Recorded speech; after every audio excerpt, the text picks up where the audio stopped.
காலை நேரம் பைபிள் அவர் presented by the National Bible College. கிறிஸ்துவின் சபையார் உங்களை வாழ்த்துகிறார்கள். Welcome to Satellite Bible Classes. வணக்கம் தேசிய வேதாகம கல்லூரி மாணவ கண்மணிகளே, உங்கள் அனைவருக்கும் என்னுடைய நெஞ்சார்ந்த புதிய நாள் வாழ்த்துக்கள். இந்த நாளிலே தேவனுடைய வசனங்களை படிப்பதற்கு ஆயத்தமாகுங்கள். உங்களுடைய வேத புத்தகமும் எழுதுவதற்கான நோட்டு புத்தகமும் பதிவு செய்வதற்காக கவனமும் இருக்க வேண்டும். நீங்கள் இந்த நிகழ்ச்சியை பார்த்து அவைகளை எல்லாம் நோட்ஸாக எழுதி அதை பற்றி சிந்திக்க வேண்டும். எதிரும் புதிரமாக அதை பற்றியெல்லாம் யோசிக்க வேண்டும். உங்கள் வீடுகளுக்கு அல்லது நீங்கள் சந்திக்கிற மக்களிடத்தில் அதை பற்றி ஆலோசிக்க வேண்டும். ஒரு குருட்டுத்தன்மையாக நீங்கள் வேதத்தை படிக்கக்கூடாது.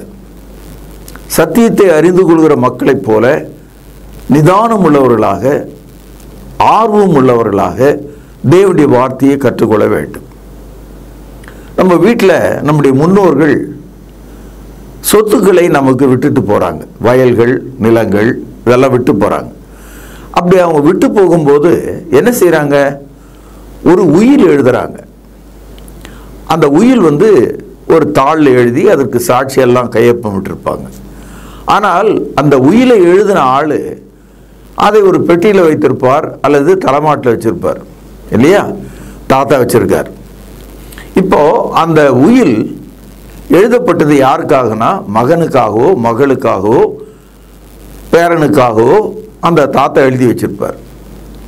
ஆனால் அந்த உயில் இருக்க எழுதின அந்த எழுத்துக்கள்லாம் இருக்க அதுக்கு எப்போ உயிர் வருது? when did life comes to the will or document? அதாவது எழுதப்பட்ட அந்த டாக்குமெண்ட், அந்த வில்லுக்கு, அந்த உயிலுக்கு எப்பொழுது உயிர் வருகிறது? யோசித்து பாருங்க. அதை எழுதின ஆள் இருக்கார, அவர் இறந்துட்டார்னா, அவர் செத்துட்டார்னா தான் அவர் எழுதின அந்த உயிலுக்கு உயிர் வரும். இது ஒரு லாஜிக். நீங்கள் இதை சுலபமாக புரிஞ்சுக்கலாம். அதாவது உயிரை எழுதினாலும் உயிரோடு இருக்கும்போது அந்த உயிருக்கு உயிர் கிடையாது. உயிரை எழுதின ஆள் செத்து போயிட்டா அவர் எழுதின உயிருக்கு உயிர் வந்துடும். செத்த பிறகுதான் அந்த உயில் அதிகாரப்பத்திரமாக மாறும். அப்புறம் நீங்கள் என்ன செய்யணும்? அந்த உயிரை எடுத்துகிட்டு போய் அந்த பதிவு செய்கிற நிலங்களை எல்லாம் பதிவு செய்கிற அலுவலகத்தில் கொடுத்து, தாத்தா இறந்துட்டாரு, ஆகவே என் பேரில் இதை டிரான்ஸ்ஃபர் பண்ணுங்கன்னு சொன்னால் மாற்றிடுவாங்க.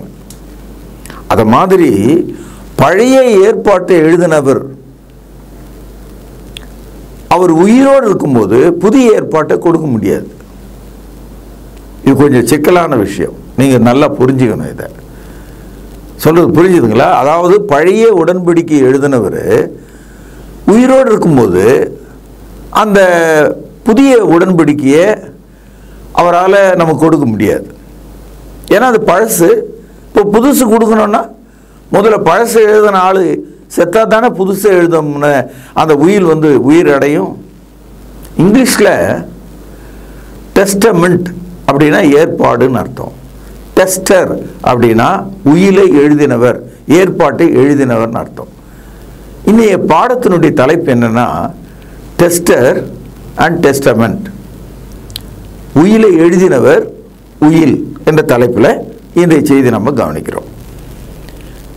எபிரேயர் 9வது அதிகாரம் 17வது வசனம் ரொம்ப முக்கியமான ஒரு வசனம். பேனாவில் அதை சுழியிடுங்கள், நோட்லேயும் பதிவு செய்து கொள்ளுங்கள். கவனிங்க. எப்படி எனில் மரணம் உண்டான பின்பே, நல்லா கவனிங்க, மரணம் உண்டான பின்பே மரண சாசனம் உறுதிப்படும். செத்த பிறகுதான் உயிரோடு இருக்கும்போது அவர் எழுதின மரண சாசனம் உறுதிப்படும். அதை எழுதினவன் உயிரோடு இருக்கையில் அதற்கு பலன் இல்லையே. இந்த சின்ன விஷயத்தை புரியாமல் போனதுனால்தான் கிறிஸ்தவ மார்க்கத்துக்கும் கிறிஸ்தவ மதத்துக்கும் இவ்வளோ பெரிய வேறுபாடு இருக்கு.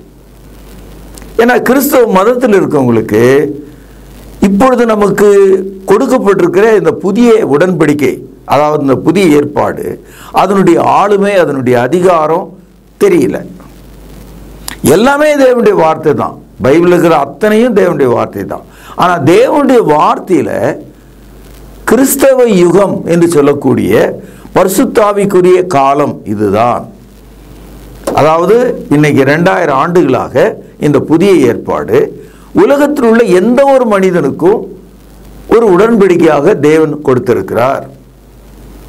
பழைய ஏற்பாடு என்பது எகிப்து தேசத்திலிருந்து புறப்பட்ட அந்த இஸ்ரவேலர்களுக்கு மட்டும் கொடுக்கப்பட்டிருக்கிறது. இதை விளங்கிக்கணும். நம்ம எந்த ஒரு ஏற்பாடும் ரத்தம் இல்லாமல் பிரதிஷ்டை பண்ணப்பட முடியாது. ரத்தம் எப்போ கிடைக்கும்? ஒரு ஆட்டை பிடிச்சி வெட்டினா ரத்தம் கிடைக்கும், அல்லது ஒரு மனுஷனை பிடிச்சி வெட்டினா ரத்தம் கிடைக்கும். ஆக இந்த பழைய ஏற்பாடானாலும் சரி, புதிய ஏற்பாடானாலும் சரி, ரத்தத்தின் கீழே உறுதி பண்ணப்பட்டிருக்கான். இப்போ நம்ம நிலத்தை பத்திரம் செய்கிற இடத்துக்கு ஒரு 10 லட்சம் ரூபா பேப்பரை வாங்கி அதில் பதிவெல்லாம் செய்து கொண்டு போய் கொடுத்தோம்னா அந்த ரிஜிஸ்ட்ரார் என்ன செய்கிறாரு, டேட்டோடு இருக்கிற அந்த முத்திரையை எடுத்து அது மேலே ஒரு குத்துவார். அப்போது அது என்ன அர்த்தம் ஆகுதுன்னா, சட்ட ரீதியாக இது பதிவு செய்யப்பட்டு விட்டது. அப்போ அந்த முத்திரை குத்தாமல் வெறும் பேப்பராக இருந்தால் நம்ம கையில் தான் வச்சுருக்கணும். அரசாங்கம் அதை ஏற்றுக்கொண்டது என்பது அடையாளம் தான் ரெஜிஸ்ட்ரார் அந்த முத்திரை எடுத்து குத்துறார். அது மாதிரி எந்த ஒரு ஏற்பாடும் ரத்தம் சிந்துதல் மூலமாக தான் உறுதி பண்ணப்படுதான். இப்போ பழைய ஏற்பாடு இளங்காலை, ஆடுகள் இவைகளின் ரத்தத்தினாலே பதிவு செய்யப்பட்டிருக்கு. ரத்தம் சிந்துதல் இல்லாமல் பாவ மன்னிப்பு உண்டாகாது. எபிரேயர் 9வது அதிகாரம் 22வது வசனம். இப்பொழுது எபிரேயர் 9வது அதிகாரம் 18ஆம் வசனம் பாருங்கள்.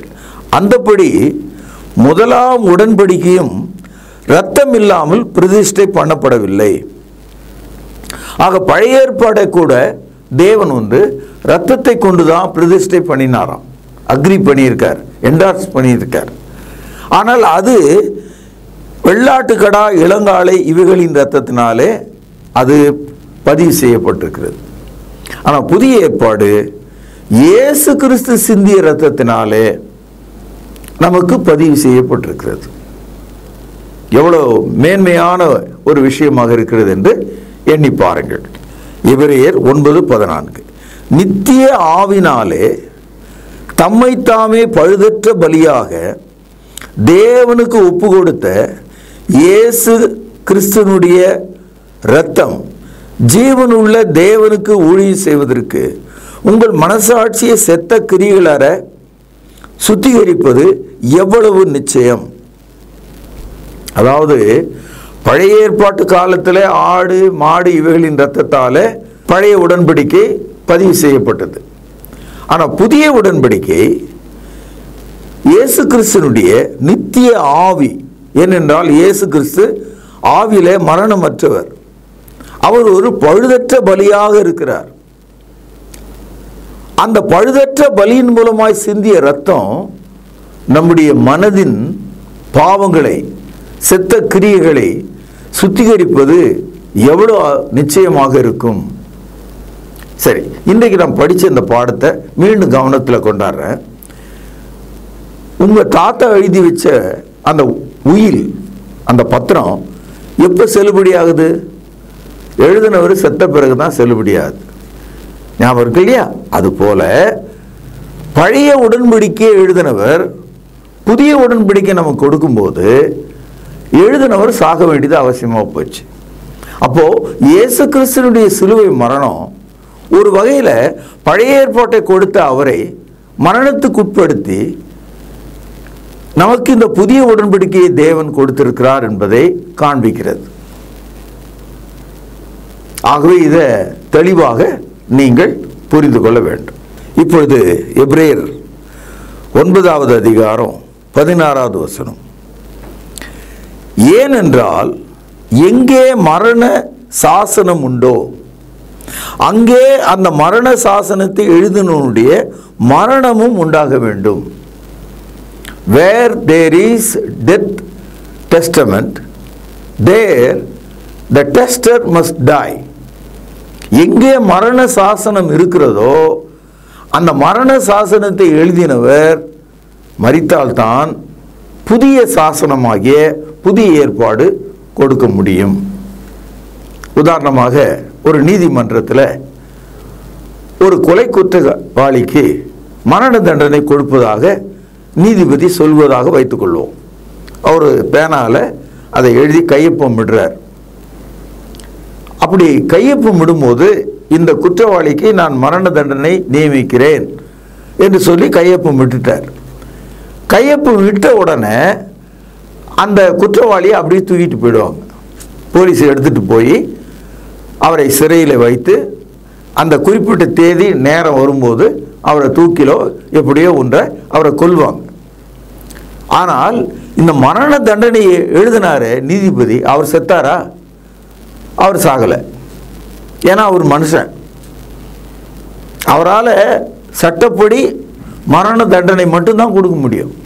ஆனால் புதிய ஏற்பாடு எப்படி இருக்குன்னா, மனிதர்களுடைய மரண தண்டனையை புதிய ஏற்பாடு காண்பித்தாலும் அந்த மனிதனுக்காக எழுதின ஆளே செத்து போயிட்டாருங்க. அப்படின்னா என்ன அர்த்தம்னா, அந்த நீதிபதி மரண தண்டனை எழுதிட்டு தப்பா அந்த கூண்டில் இருக்கிற ஆளை வெளியே விட்டுடு, ஐயோ அவனை வெளியே விட்டா கொலைகாரனாச்சே அப்படின் போது இல்லை அவனுக்கு பதிலாக நான் செத்து போகிறேன், நான் வேணா என்ன தூக்கில் நீங்கள் போட்டுருங்க அப்படின்னு அவர் சொல்கிறார். அப்போது அந்த கோர்ட்டு அசைஞ்சு போச்சு.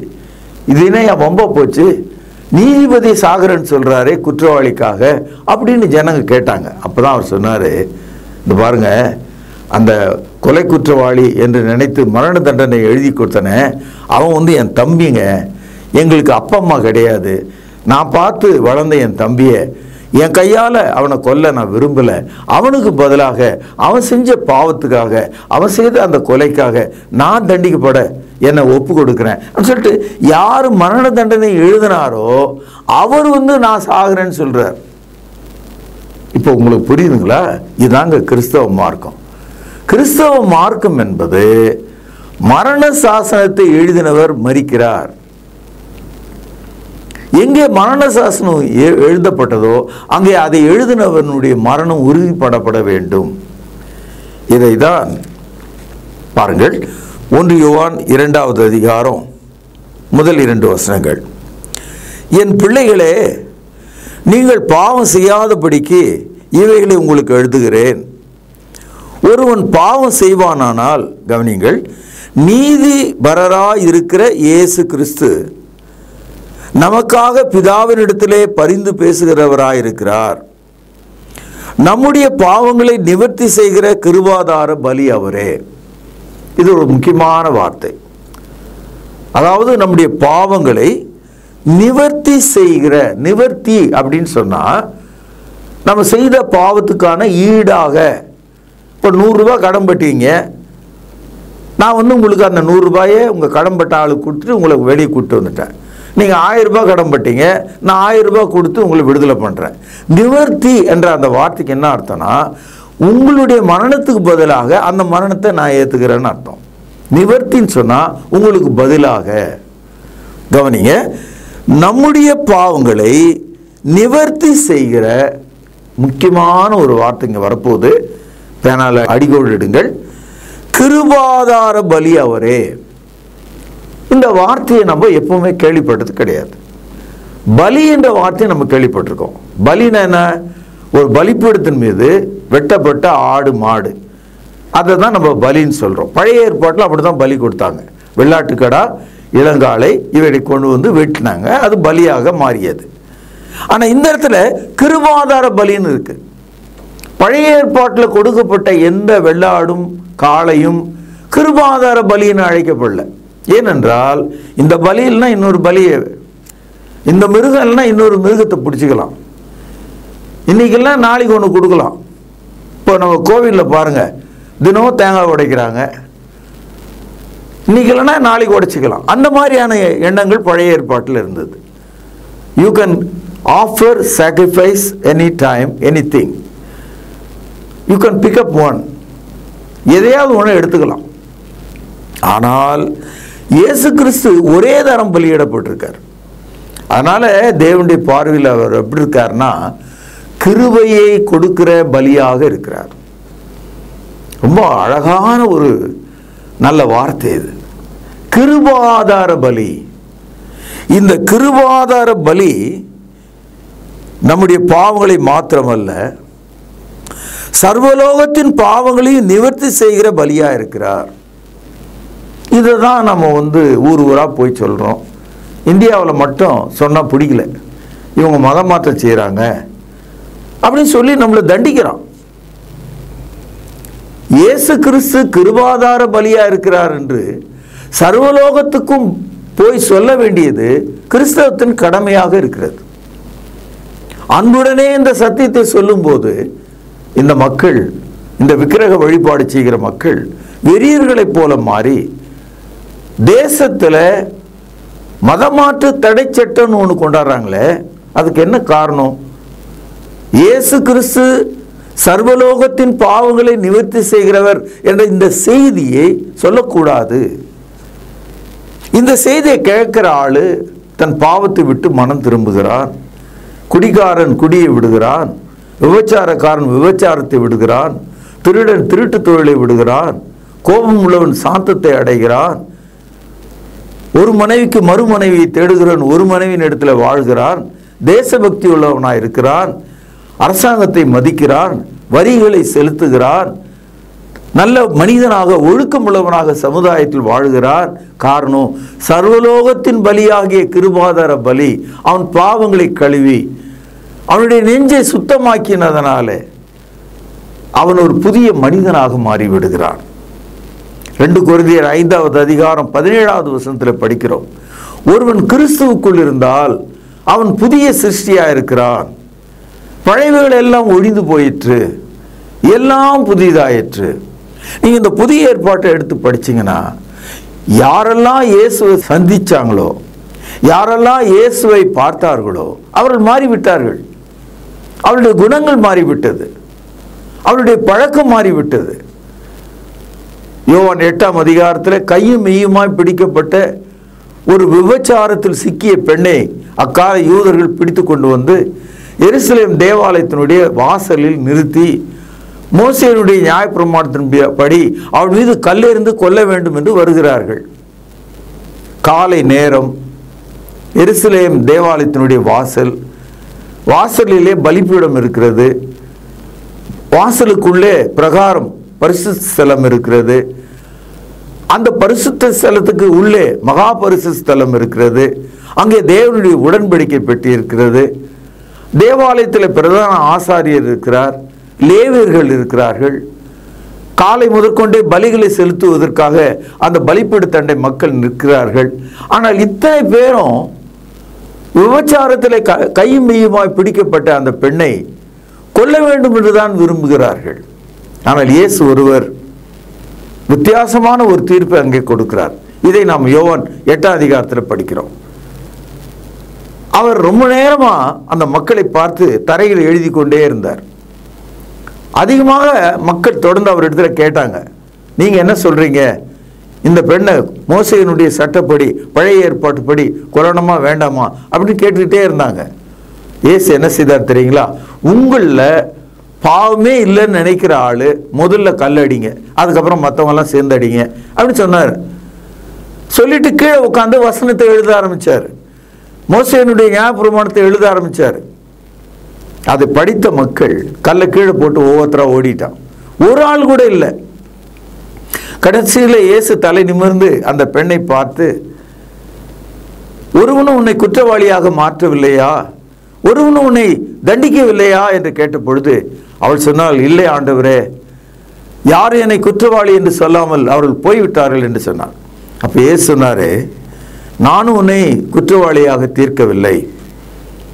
அப்போ புதிய ஏற்பாடு பாவம் செய்தவர்களுக்கு தண்டனைக்கு பதிலாக கிருபாதார பலியை வழங்குகிறது.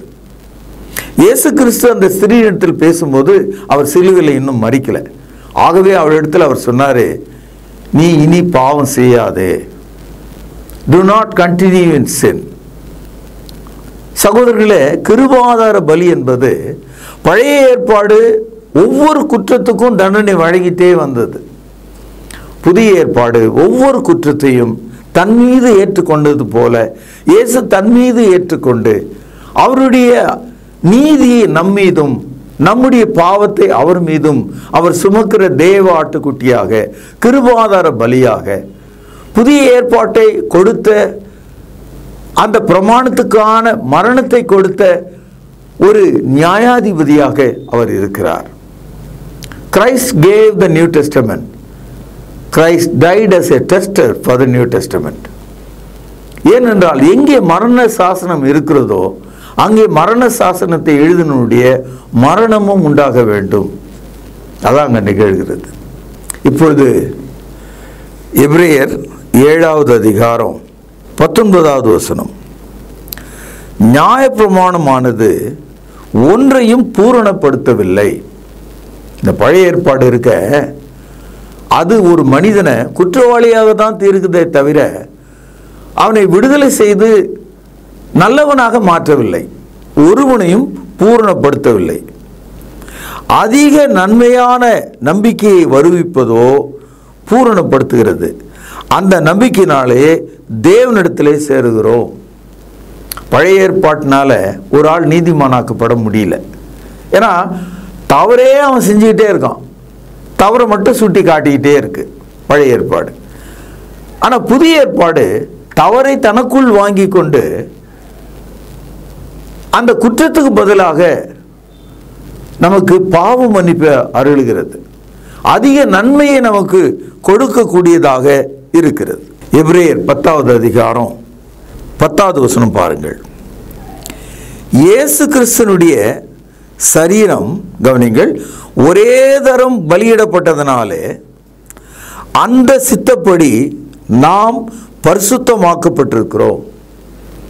பழைய ஏற்பாட்டு காலத்தில் பாவம் செய்த மனிதர்கள் நாளுக்கு நாள், வாரத்துக்கு வாரம், மாதத்துக்கு மாதம், வருஷத்துக்கு வருஷம் அவர்கள் பாவ மன்னிப்புக்குரிய பலிகளை செலுத்திக்கிட்டே இருந்தாங்களாம். ஆனால் இயேசு கிறிஸ்துவனுடைய சரீரம் சிலுவையில் ஒரே தரம் பலியிடப்பட்டது, ஒன்ஸ் ஃபார் ஆல். இப்பொழுது எபிரேயர் 10வது அதிகாரம் 12வது வசனம் கவனிங்கள். இவரோ பாவங்களுக்காக ஒரே பலியை செலுத்தி என்னென்றைக்கும் தேவனுடைய வலது பார்சத்திலே உட்கார்ந்தது. இந்த வசனத்தில் இயேசு கிறிஸ்து பாவங்களுக்காக திரும்ப திரும்ப பலி செலுத்தலையாம், ஒரே பலியை செலுத்தினாராம். ஒரே தரம் மரித்தார், அது ஒரே தரம் செலுத்தப்பட்ட பலி போல் இருக்கிறது. இப்பொழுது எபிரேயர் 10வது அதிகாரம் 14வது வசனம். ஏனெனில் பரிசுத்தமாக்கப்படுகிறவர்களை, கவனிங்கள், பேனால் அடிக்கோடிடுங்கள், ஒரே பலியினாலே இவர் என்னென்றைக்கும் பூர்ணப்படுத்துகிறவராயிருக்கிறார். அதாவது பழைய ஏற்பாட்டில் ஒரு ஆள் பலி செலுத்தினார், ஆனால் அவருடைய மனசாட்சியில் அந்த குற்றம் அவரை விட்டு போகலை. இப்போது ஒரு ஆளை கொன்னுட்டான், அதுக்காக அவன் சிறையில் 14 ஆண்டுகள் இருக்கான். அந்த 14 ஆண்டுகள் சிறையில் இருந்தாலும் அவன் கொலை செய்த அந்த கொலையினுடைய அந்த பயங்கரம் அவன் மனசு விட்டு போகவே போகாது. சரி, விடுதலையாகி வெளியே வந்துட்டார், அப்போ அவன் மனசு விட்டு போகாது. அவனுடைய குடும்பம் இருக்கும் இல்லையா, அந்த கொலை செய்யப்பட்ட மனிதனுடைய குடும்பம், அவங்களெல்லாம் பார்க்கும்போது இவன் மனசாட்சி ரொம்ப வாதிக்கும், எப்போவுமே வாதிச்சுட்டு தான் இருக்கும். அது மாதிரி தான் பழைய ஏற்பாட்டு சட்டங்கள்.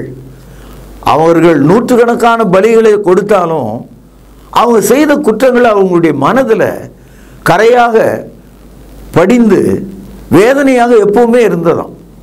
அதனால் ஒரு மனிதனும் கூட திருப்தியாக அந்த பாவம் போய்விட்டது, நான் கழுவப்பட்டு விட்டேன் என்ற அந்த புதிய மனநிலையை அடைய முடியல. They always remember their old sin. Sin being a stain in their heart, they cannot overcome their guilt. ஆகவே நாம் எவ்வளவுதான் பழைய ஏற்பாட்டின் கீழே வெள்ளாடு, இளங்காளை இவைகளின் இரத்தத்தை தொடர்ந்து பலிபீடத்தில் செலுத்தினாலும் நம்முடைய மனசாட்சி பூரணமாக பரிசுத்தமாக மாறவில்லை. அதனால இயேசு கிறிஸ்துவினுடைய இரத்தத்தை தேவன் நமக்கு பரிசுத்தமாய் கொடுத்ததுனால we become a perfect people. நம்முடைய பாவத்திலிருந்து முற்றிலும் நாம் விடுதலையாகி சுத்த மனசாட்சியுடைய மக்களாக மாறிவிடுகிறோம். இயேசுவின் பலி நம்மை பூரணப்படுத்தி விடுகிறதாம். மீண்டும் வாசிக்கிறோம் பாருங்க. எபிரேயர் 10வது அதிகாரம் 14வது வசனம். ஏனெனில் பரிசுத்தமாக்கப்படுகிறவர்களை, அதாவது உங்களை என்னையும், ஒரே பலியினாலே, ஒன் சாக்ரிஃபைஸ், இவர் என்றென்றைக்கும் ஆல்வேஸ் பூர்ணப்படுத்தி இருக்கிறார். He made perfected. இதனால தான் புதிய ஏற்பாடு நமக்கு கொடுக்கப்பட்டிருக்கிறது. இதுக்கே நீங்கள் ரொம்ப ஆச்சரியப்படுவீங்க இல்லையா? இன்னும் நிறைய விஷயங்களை நம்ம தொடர்ந்து படிக்க இருக்கிறோம். ரொம்ப ஆச்சரியமாக இருக்கும். சொன்ன வசனங்கள்லாம் கொஞ்சம் குழப்பமாக இருந்தாலும் நீங்கள் திரும்ப படிச்சீங்கன்னா உங்களுக்கு நன்றாக புரிந்துவிடும். இப்போ இந்த கருத்துகள் போதகர்களுக்கே விளங்கலை. மொத்தமாக இயேசு நல்லவர், வல்லவர், போதுமானவர் அப்படின்னு சொல்லிட்டு காலப்போக்கில் போயிட்டு இருக்காங்க. ஆழமான இந்த கருத்துக்களை எல்லாம் புரிந்து கொள்ள ஆவியானவர் உங்களுக்கு உதவி செய்ய வேண்டும். கர்த்தர் உங்களை ஆசீர்வதிக்க வேண்டும். நீங்கள் நலமாக வளமாக இருக்க வேண்டும் என்று கேட்டு இந்த பாடத்தை நான் இங்கே நிறைவு செய்கிறேன். பிரார்த்தனை செய்வோம். பரலோகத்திலே வாசமாக இருக்கிற அற்புதமான தகப்பனே, இந்த நாளிலே நாங்கள் கேட்ட நற்செய்தி எங்களுக்கு ஆசீர்வதியும்.